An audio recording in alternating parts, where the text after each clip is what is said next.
everyone, this is Nitro. In this video, I'm going to unlock Imelda's 3C, which is her exclusive skill, Queen's Whip. So let's just get started and begin, because I feel I'm going to need this skill for PvP, or potentially need it anyways. So here we go. So with all these 3C awakening battles, you usually use your character along with a party of other heroes. So that is the case here.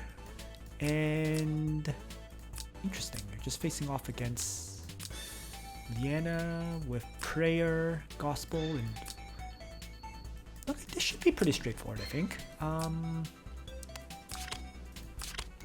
Let's see. I think I'm gonna want to use a support Imelda, so why don't I mass attack and probably, let's see, one attack skill though, if possible. Free strike, I guess. Let's just do it. Alright, here we go. So, there is no act again, which means as long as I avoid the initial AoE, I'll be fine. And Hein can only move up to here and launch an AoE to 3 tiles. So that's pretty straightforward. So let's place Elwyn there, for example. Now, if Liana wants to trade range attacks with my Hein, she can. Going to have Liana move up and probably Gospel. Elwyn, I guess. And finally, let's mass attack everyone. Maximum attack value. Oh, we moved into the AoE range of Hein. That was careless. It's fine though.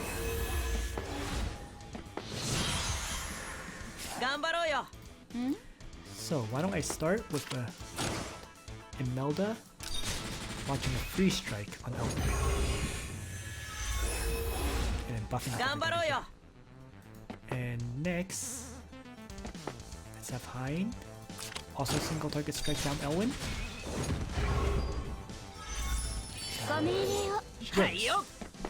Then I can as well frontal assault over here. Even just 2.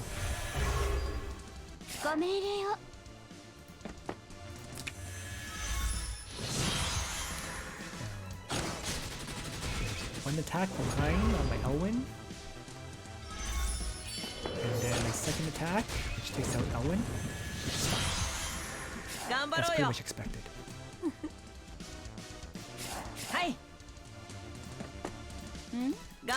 Rather than focusing on that, I'd rather try to take down Liana. There's the first attack. Here's Hein with a follow-up attack. And then I might as well just end turn and kill him. Meteor is tossed out. So be it. I'm going to start by prayering up.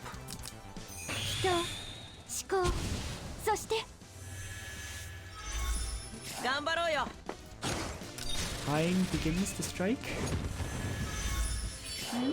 And you know what? Let's actually just mass attack. Buff up my attack and heal up minor characters. And that way Hein will kill itself into my Hein.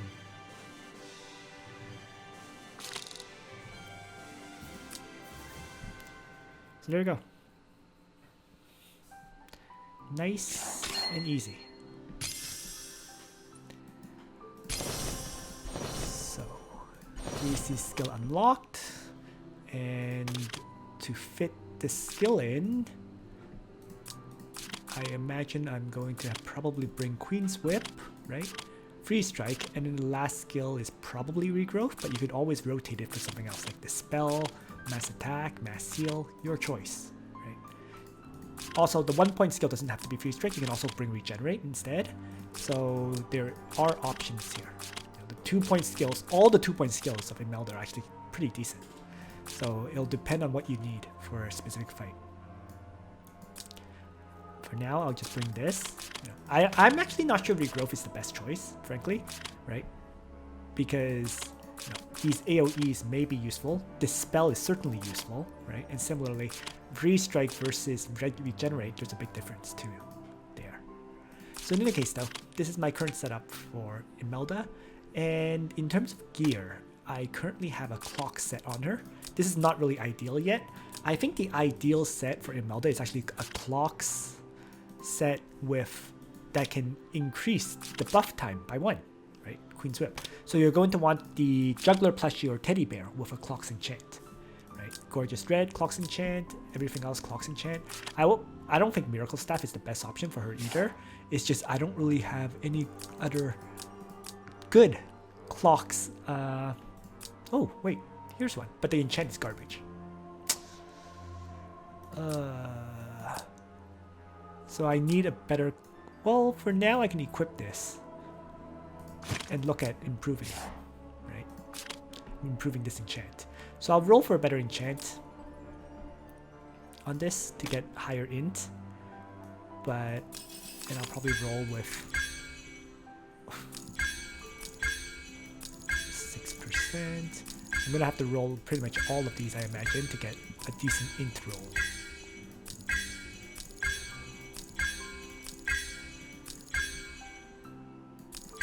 Come on.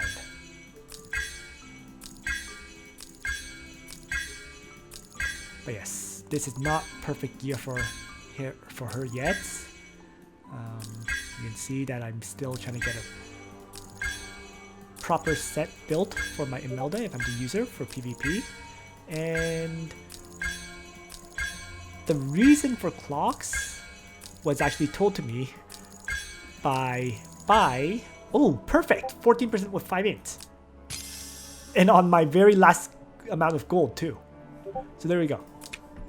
Alright, so I got the enchant I wanted, and mostly anyways. So I'm just going to demonstrate the skill now. So the reason for clocks enchant is actually very, very simple. It's because your characters can benefit from it, long story short. And I'll demonstrate it. Or sorry, yeah, I'm just going to demonstrate it. This is one of the few support skills that clocks actually affects. Okay. I'll go into detail once I get to this battle. And then finally, I'll show a demo video of it in action. Alright. So let's find my Imelda. She's around 7,200 power now, so she shouldn't be too far down. But I don't. Oh, yeah, she's actually pretty far up now. Okay, so let's put her in. So, Queen's Whip, right? Directly deals 0.1 times damage to a single friendly unit on the battlefield. It dispels all debuffs and increases their mobility by 2. Also increases all offensive stats, so damage dealt, fixed damage, crit damage, int, attack, and skill all increased by 10%. Lasts 2 turns, and this effect cannot be dispelled. So the reason why you may want Juggler plushie or the teddy bear is because it can increase buffing skills to last an extra turn. So rather than lasting just 2 turns, you can make it last 3 turns. So that would be one big advantage of having the Juggler plushie. And also, Queen's Whip, since it does damage after all, clocks activates on it. So as a result, it can make your characters do significantly more damage to enemies as a result. Yeah. So just to quickly show it, so I'm going to try casting this multiple times in hopes of showing that the clocks activates. So it didn't happen there, but you can see that this buff increases all stats, and since it's a unique buff, it will stack with a faction buff. Okay. So, for example, and then of course the Queen's Whip though, it only lasts 1 turn. So you don't actually want to use Chivalry if you use Leon with this. So, but if I, for example, by Chivalry, I now have the Chivalry attack buff as well as Queen Whip, but I lost a turn on these 2 buffs. So once again, you don't really want to use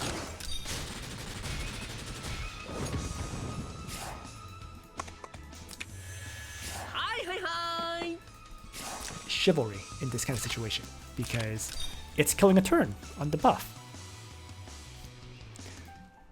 So instead, what you'll probably want to do is bring a faction buff on Leon then, rather than Chivalry. So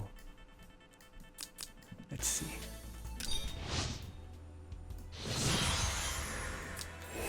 What I want to demo for now is simply clocks activating on Queen's Spear, which is going to take multiple attempts. And there we go, clocks activated. So, clearly, clocks by far the best enchant on this for Queen's Whip, because you can use it on multiple characters as a result. Or use it multiple times. And next then would be to demonstrate this skill in action in PvP. So here I have a match against Phoenix, TK, and this is a battle where he used the Leon and Imelda combo against me. So let's just take a quick peek to demonstrate this combo in action. So I'm going to skip the battle preparation phase because the pick ban doesn't particularly matter in this situation. I just want to demonstrate the Imelda with Leon combo. So in this situation, Leon is running Bone Dinos, and he's actually running his own faction buff with his Blue Dragon Strike and Legion. So this is about buffing Leon for maximum damage. Okay. So let's just play this out. So the initial turn is just setting up.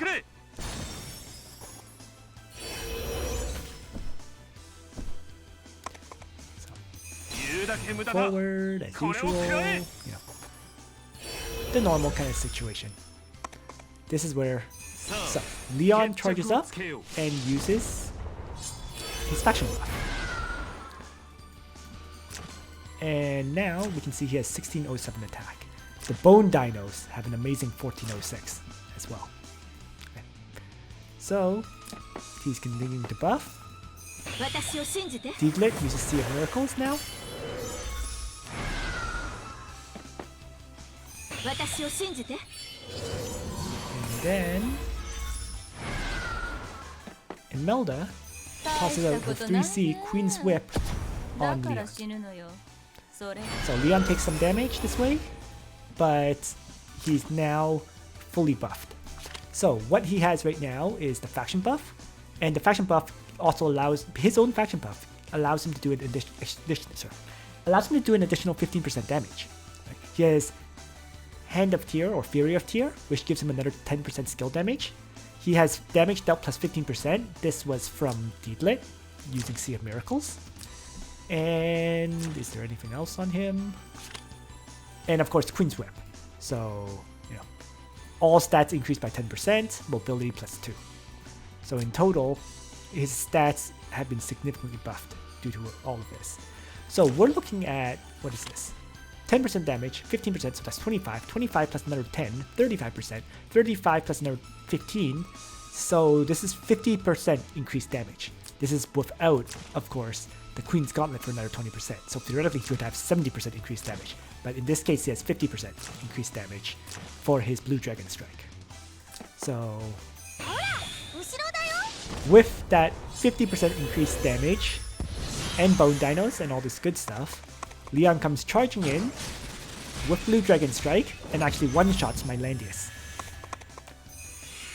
And then Blue Dragon Strike, right? That Blue Dragon Strike AoE shifts all my characters and finishes off Landius' life. So, and all my other characters are heavily damaged, right? Diglett lost around half her health, 4,700. Hiei lost like 5,000, around there, 4,900 I guess. And then Listel, who has Last Rites, lost significantly less. But it's also it's also the factor that Hiei has much less defense than Listel does. So that right there, you know, Leon coming in with the Queen's Whip absolutely hammered my characters, just like that. And I can tell you right now, Leon, without this kind of buffing, normally does not one-shot my Landius. That's the thing I should mention. My Landius is tough enough to usually tank the hit, so he doesn't actually die. Right? With the with 948 defense and 16,000 hit points, you can usually take a hit from a Leon, but not with all this buffing. Alright, so that's everything I wanted to say about Imelda's 3C. The final thing I should mention though is Imelda does not fit into every single Apex box for sure, right? Her factions, being Empire especially, is kind of awkward, but using Imelda and Leon in your party, and maybe Ares, could give you a very aggressive party for just, suicide, for pushing fast and hard into the enemy, in the hopes of winning the fight in the first, 6 rounds, as opposed to letting it drag on for the full 12. So, thanks for watching everyone. I hope you found this information useful to you. Nitro out.